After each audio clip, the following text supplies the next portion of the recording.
Good morning, ladies and gentlemen. It's a great privilege to come and address the brief on this second day in 2022. This is not your normal corporate presentation. I was challenged by Joy and Cindy to give something a little bit different. And what this is about the future of Botswana's diamond resources. And when I received this challenge from the two lovely ladies, I was filled with a great deal of trepidation. But what gave me inspiration for this is a dinner I had at probably my very first Botswana Resource Sector conference some 18 years ago, where I was very privileged to sit next door to Minister Mahang. And we had a lovely, lovely conversation. In fact, we had a very similar conversation the following year too as well. And in that conversation, the Minister said to me that he was born before diamonds were discovered in Botswana. And at that time, Botswana was a dusty, underdeveloped, and rather poor state. Look where we are now today. And then what he went on to say is what keeps him awake at night and what makes him, what motivates him. There may be no more diamonds in Botswana. And I thought that was a very profound statement, and I thought it exemplifies the long-term view the Botswana government and politicians generally have on things. So what I'd like to share with you today is essentially a presentation in three parts. It's the past, and some might say, well, why do you look at the past when you're trying to look into the future? Well, my mother was a historian, and she would say, and others would say, history repeats itself time and time again. I then look at very briefly at the present day, because we all know about the present day, and people are talking about the present day, before I talk about the future, and where to from a diamond perspective. You'll see in this presentation, I've dug up a great deal of historical photographs, which I hope you'll find interesting. And the one on the front page here is the discovery of a Rapa mine on 19th of April 1967 by Jim Gibson, Gavin Lamont and Manfred Marks. And I was very privileged to present at the Diamond Explorers Conference, which celebrated the 50th anniversary of the discovery of Rapa. So, the introduction. Botswana, before and now, I'm not going to read through the text on each of these slides because you've probably read it by the time I've actually said this. But what is very important about this is the tremendous progress that Botswana has made since diamonds were discovered in this country and since the various corporate arrangements were put into place. What you'll also see from this is the high degree of political certainty and stability in this country itself. And what you'll also see from this is that diamonds have really been used for good in this country, and it's a role model for many countries, if not all countries, actually around the world. If one looks at this in graphic format, and I have the references at the bottom of each of these slides if people want to follow up on this, you'll see on this slide here a graph of characteristics.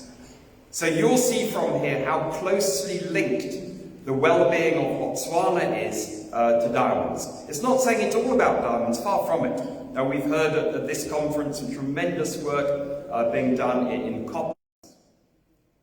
So, diamond discoveries. I take you back into the 1960s and earlier. I've already quoted my mother. I'd like to quote Albert Einstein here too, as well. If you want to know the future, look at the past.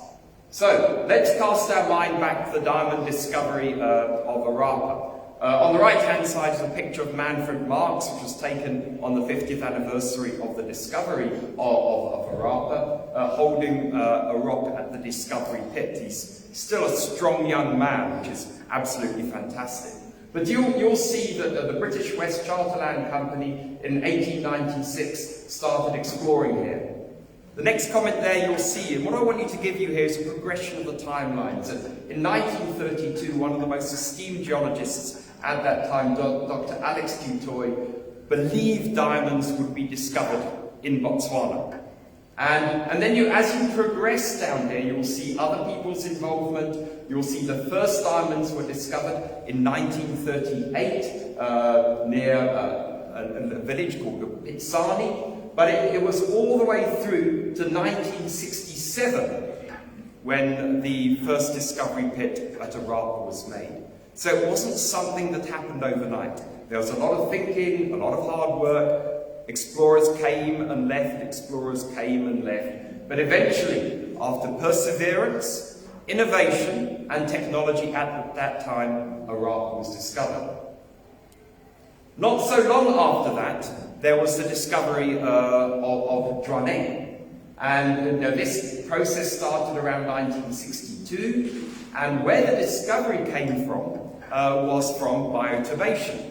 Basically, termites were bringing up the kimberlitic grains from the kimberlite-Kalahari interface all the way to the surface. Now, this is not a modern exploration technique.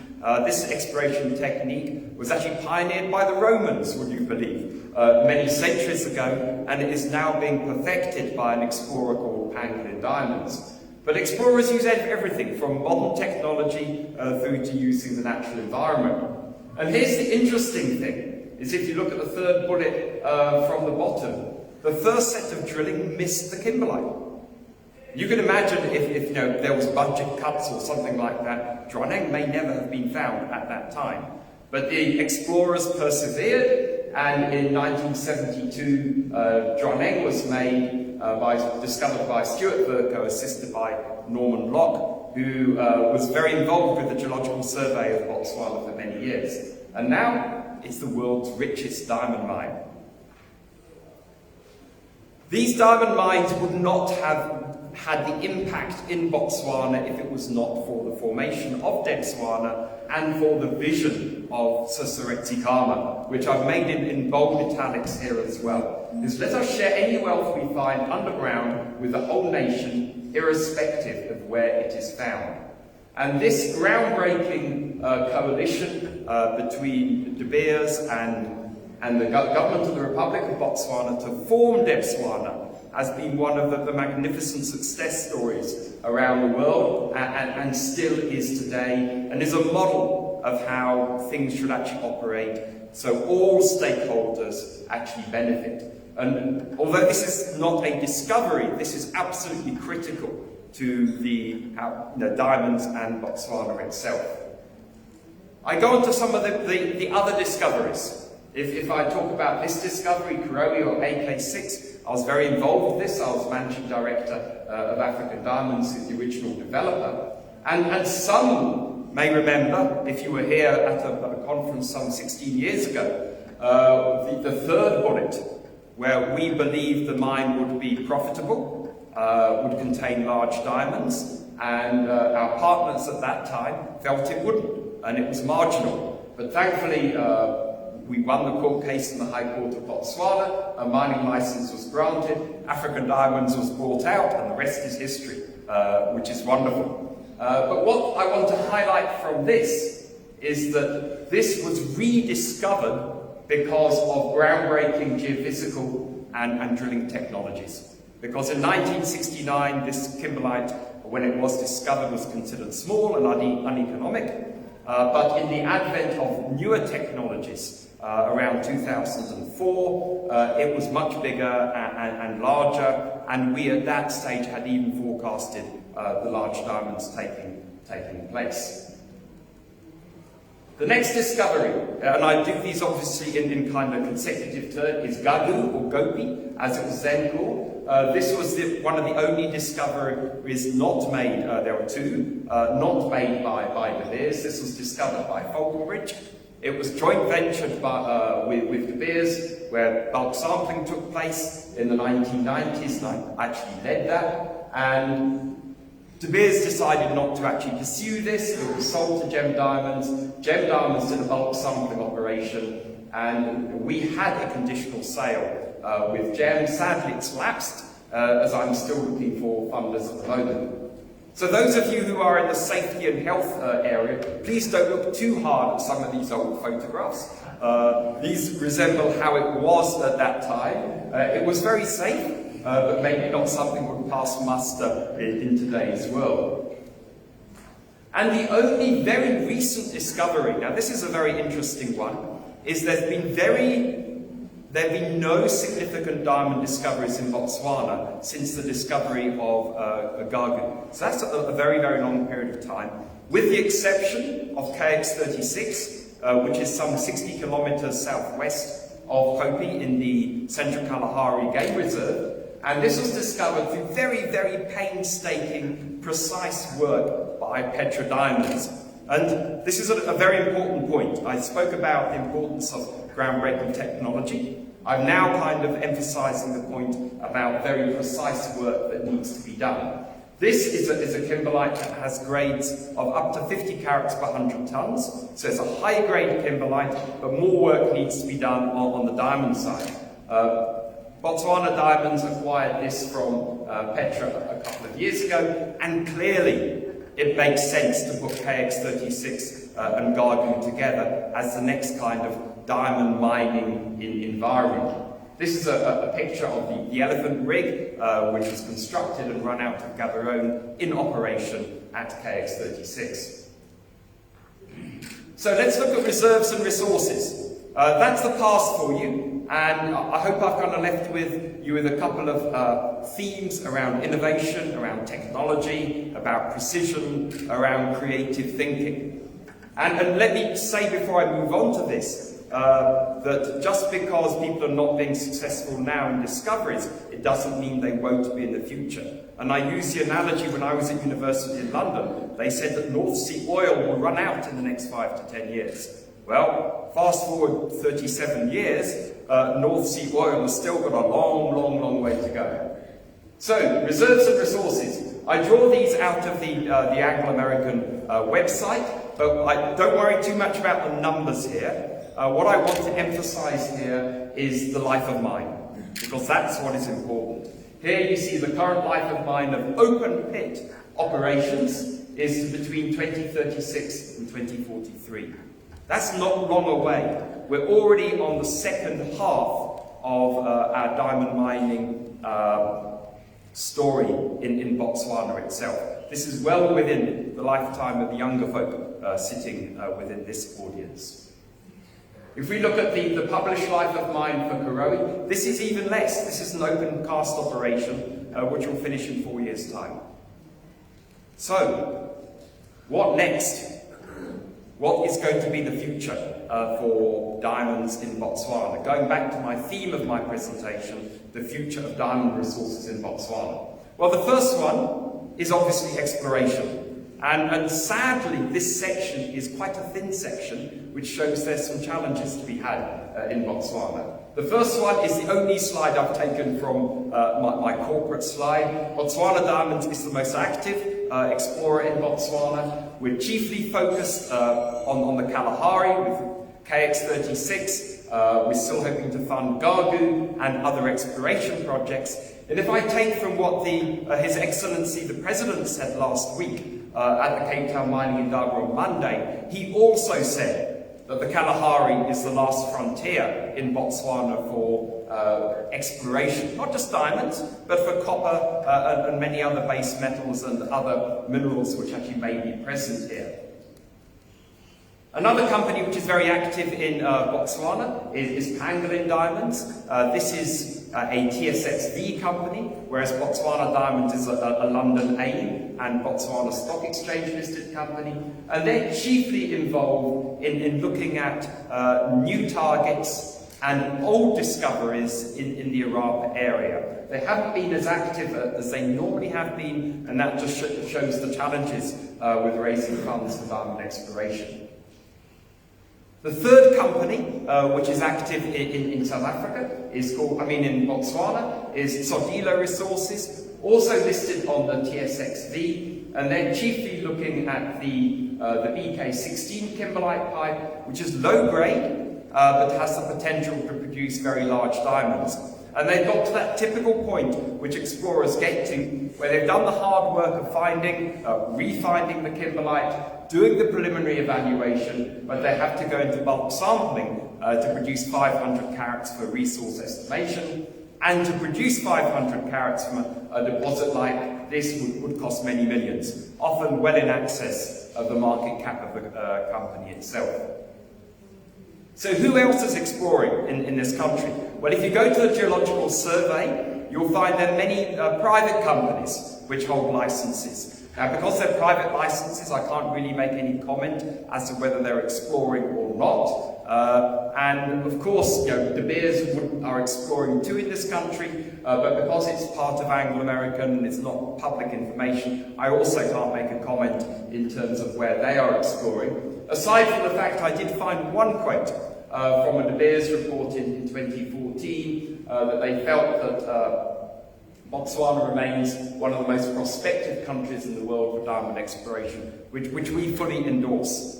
So aside from those three publicly listed diamond explorers, I think they probably are doing the bulk of the work in Botswana, and probably private companies in Botswana are doing the balance, but I don't suspect it's actually very much, but I stand to be corrected. So, the future, the main thrust of my presentation, having given you a bit of a flavour of where we've come from, where we are now, and looking at the future. So obviously, very obviously, the major future is on the current mine expansions, as the Honourable Minister said yesterday about extending Dronning to an underground operation and a further open cast cut at Harapa, and then the underground expansion of Gaborone. But just look at the dates here as well. This is 2050, 2050, 2040. Now 2050 is less than 30 years away. So it goes back to Minister David Makang's comment that what keeps him awake at night is that diamonds may not be present in Botswana, or being mined in Botswana, when his children pass this mortal coil. But this is obviously the main thrust, because these are very sizable productions. Small mines, an obvious small development. What is quite interesting is Botswana only has large, highly profitable diamond mines. If you look at the region, Namibia, South Africa, Zimbabwe, you'll find there are many more smaller and medium-sized mines. Why? There are lots of reasons why, and I'll come on to that momentarily. This picture is from November 1987. The guy in the shorts is actually me, when we were opening the Lorala diamond mine or Tswapong mine. But if you add up the tonnages of inferred and indicated resources, which is strictly not 100% technically correct, and you look at the 142 million tonnes, it's comparable with what's left in the ground at the Botswana operations. So there is certainly an opportunity in Gugu, KX36 and Lorala to supplement the Botswana diamond story. But these are clearly nowhere near as profitable as the Botswana operations, and require a lot more hard work to fund, as I think I've illustrated on where we are with Gugu at the moment.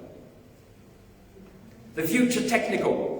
Now, again, I'm not going to read this slide. Metallurgical, you'll have heard from Botswana, people talk about various technological breakthroughs, particularly around liberation and recovery, but that's more about improving efficiencies rather than extending life of mine. Exploration. One of the really interesting parts is that there are many more Group 2 kimberlites in South Africa than there are in Botswana, but we're both sitting on the Karpval Craton, and therefore there should be more Group 2 in Botswana. But Group 2s are non-magnetic and therefore require different technologies to discover. So we've already found some Group 2 kimberlites in the Central Kalahari, and we believe there would be more if we can actually pursue some of the groundbreaking technologies we've made up there. The penultimate point there around machine learning is really important. Geologists for a long period of time have used multiple data sets and multiple techniques, termites, history, call it what you will, to go and make discoveries. Well, machines can help to a large degree there too as well, and machine learning has been particularly successful in the gold mining industry. And then funding and innovation. This is absolutely critical, and you've seen I've put an asterisk there and lifted this from His Excellency's discussion with a small group of CEOs last week, where he firmly believes as well that innovation, exploration, and with the required funding behind it, will help transform not only this industry, but many other industries in Botswana at the same time. The future diamonds. Now, I know this is a resource, energy, infrastructure forum, and diamonds don't quite fit in from that side of things, but it has to be mentioned because it's part and parcel of the diamond dream. Is obviously continue the brilliant work companies like Botswana and Nukara are doing from a social license to operate perspective, and being a role model for diamonds for good across the rest of the world.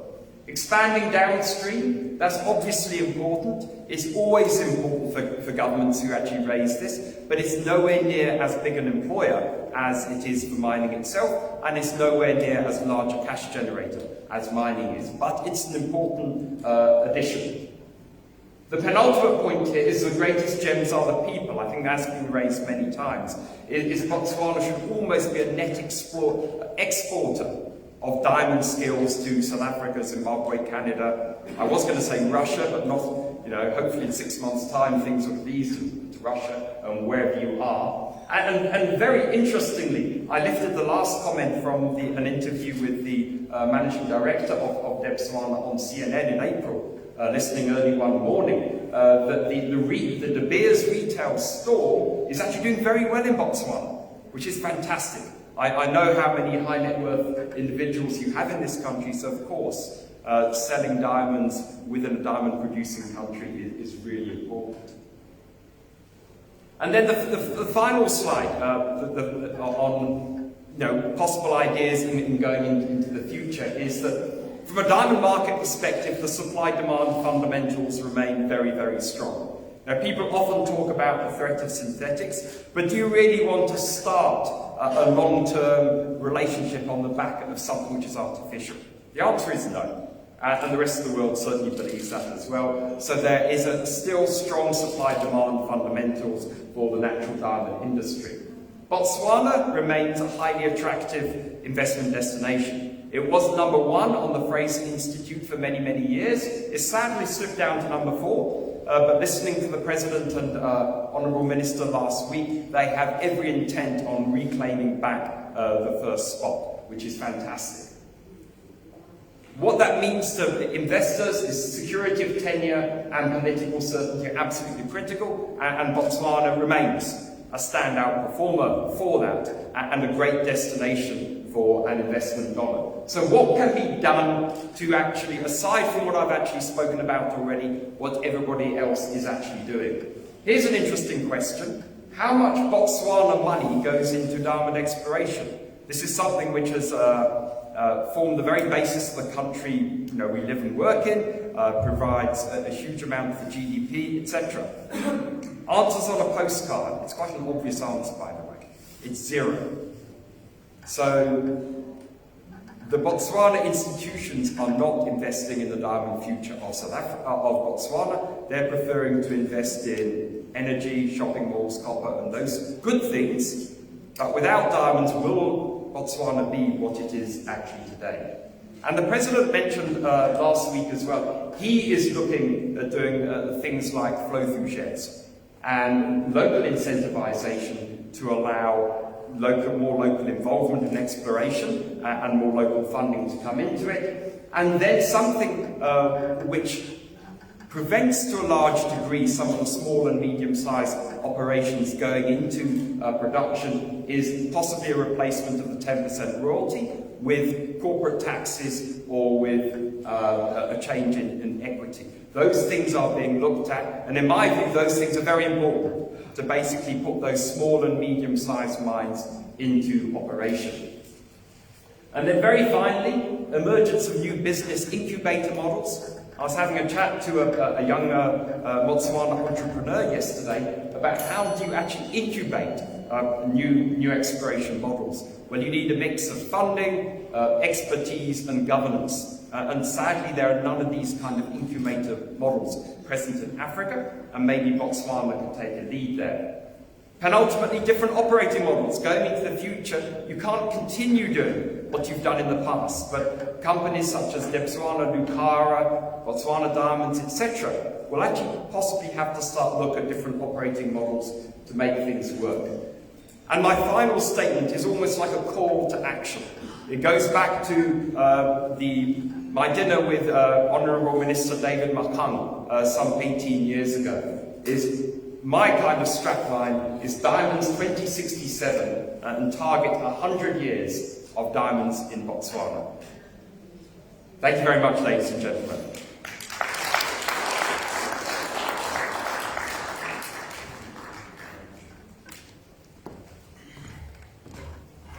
Thank you, Mr. Campbell, and thank you for the work you've done for the mining industry in Botswana and the work